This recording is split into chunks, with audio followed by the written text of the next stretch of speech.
With us now to talk about the wider implications of François Legault's resignation in an election year in Quebec, CTV News Quebec Bureau Chief Geneviève Beauchemin is here, and CTV News political analyst, as well as former Quebec Liberal MNA and Minister Tom Mulcair. Hello to both of you. Thanks so much for making the time.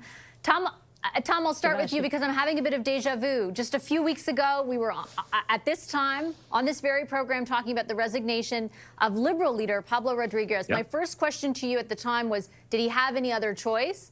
I'll ask the same one in this instance. Did Premier Legault have any other choice? No, he had no other choice, and I had written several articles saying as much, that he would be gone early in the new year. He tried everything. He hit every button on his dashboard because there were red flashing lights everywhere all fall. Tried to go after the unions, had a big fight with the doctors. He was blaming people, as was his wont. But, he's served his whole life. He worked in the private sector first, actually, but he's worked most of the last 30 years serving the public. So I think he deserves recognition and thanks for that. But his government never delivered. He said it was going to be a government of accountants. We have a massive deficit here in Quebec. The schools are full of mold and mildew. The healthcare system's falling apart. And he was at 15 to 18% in the polls. And it looked like the separatist Parti Québécois was going to rebound and suddenly form a government. Well, that's all being, brought back to reality now. The Parti Québécois, it does not necessarily have that much of a chance of winning the next election if the non-separatist forces can get their act together and start talking to each other. I noticed Éric Duhaime was one of the people in your clips there before, the head of the Conservative Party. He's about 12, 14% in the polls.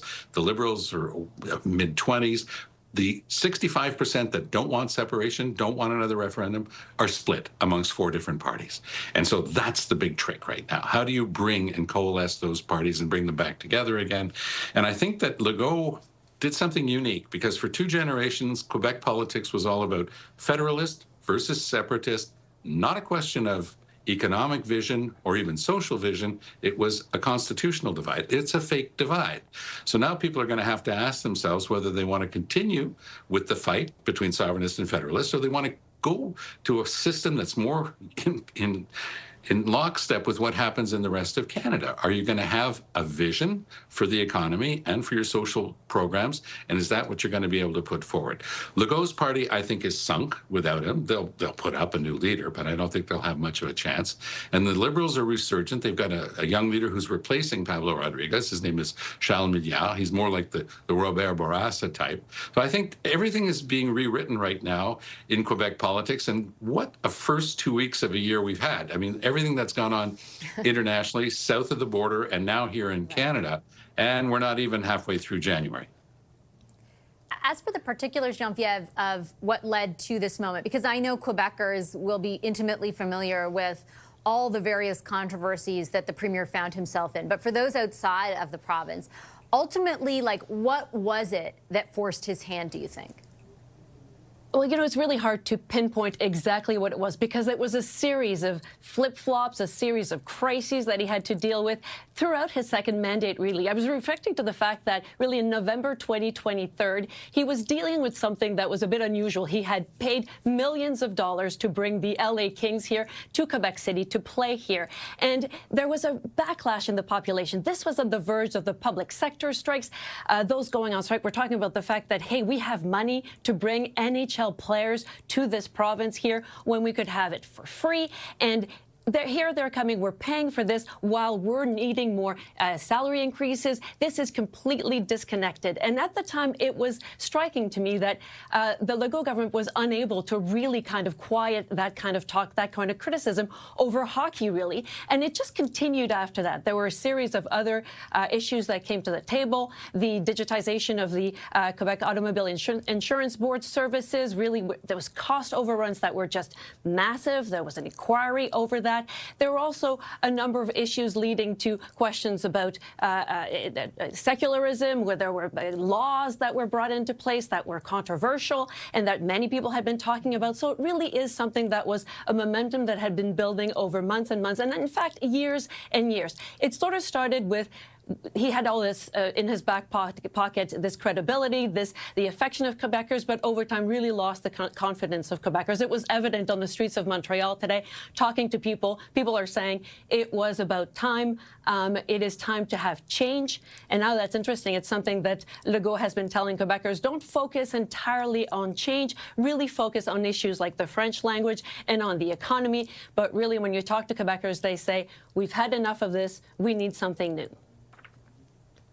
Do you have a gut feeling, Tom? I heard you reference earlier a Christmas card that the Premier wrote to you, in which he was saying he was going to try to kind of fight the fight, and a few weeks later, we obviously see a very different conclusion was reached. I brought it with me to show it to you. Oh, you did? Inside, let's zoom right in. Can you hold it up? Yeah. Sure. Here's the Christmas card. Joyeux Noël. But here's what he said inside the card, and this is a bit of a, for me, this was a bit of a giveaway. He said, Cher Thomas, dear Tom, I'm going to translate. In 2026, I'm going to try to prove you wrong. In French, he said, je vais essayer de faire mentir. So essayer, to try, was the key word in there. Because if he wanted to stick around till the next election, which I said he was not going to do, all he had to do was stick around to the next election. Why did he have to try to do that? And I think that that was the key. He had already looked at the lay of the land. He had looked at the polling. He had tried every trick in the book in the fall to change the numbers. They just weren't changing. And it was interesting. It was he was showing a lot of abnegation. He stood in front of the cameras and he said, look, I've had to take a proper assessment here. The party's not doing well because of me. Quebecers want change. I can't be that change. They also want to change premiers. I've got to step aside, otherwise the party. And he founded this party. He created it out of nothing. So there's never been a leadership race, by the way, before. They're about to have their very first leadership race. And he was just saying, look, I realized that all could be lost, all what he believed in, which was neither federalist nor separatist. Let's have a decent government and stop talking about breaking up the country. So that brought a lot of people into the CAQ fold. It's still a bit bizarre that there's a party called the CAQ, but let's leave that aside for a second. He brought a lot of people to go along with him, and he won 2 strong mandates, and that's remarkable as a political accomplishment. But the results just weren't there. Geneviève referenced big projects. There was one called the Third Link, a new bridge or tunnel or whatever between Quebec City and the South Shore, which was desperately needed. They talked about it for 4 years, and then once they got their second mandate, they unceremoniously canceled it and said they hadn't really done anything to plan around this. They got creamed in a by-election in Quebec City, and it's been downhill for them all the way since then. He lost 2 key ministers when he started his fight with the doctors. These were people that had been loyal to him since day one. One was a doctor, one was his health minister. They both quit. And then he was just alone. Yesterday, and it's not a coincidence, yesterday a devastating report about what Geneviève mentioned, hundreds of millions of dollars thrown out the window on a new computer system at the Automobile Insurance Board. There was no way. There was nothing left for him to do except step down. It's always hard to watch because you know that he has worked so hard, but it was inevitable in my view. A final question to you, Geneviève, about something that Tom raised the specter of, and that is, of course, I think the question that the rest of Canada is very keenly interested in, the prospect of a referendum, right? A few months ago or a few weeks ago when we were talking about the dominance of the PQ in the polls, this sort of interesting juxtaposition existed where public opinion polling shows a majority of Quebecers do not want to separate at this juncture, particularly with the advent of this iteration of Trump.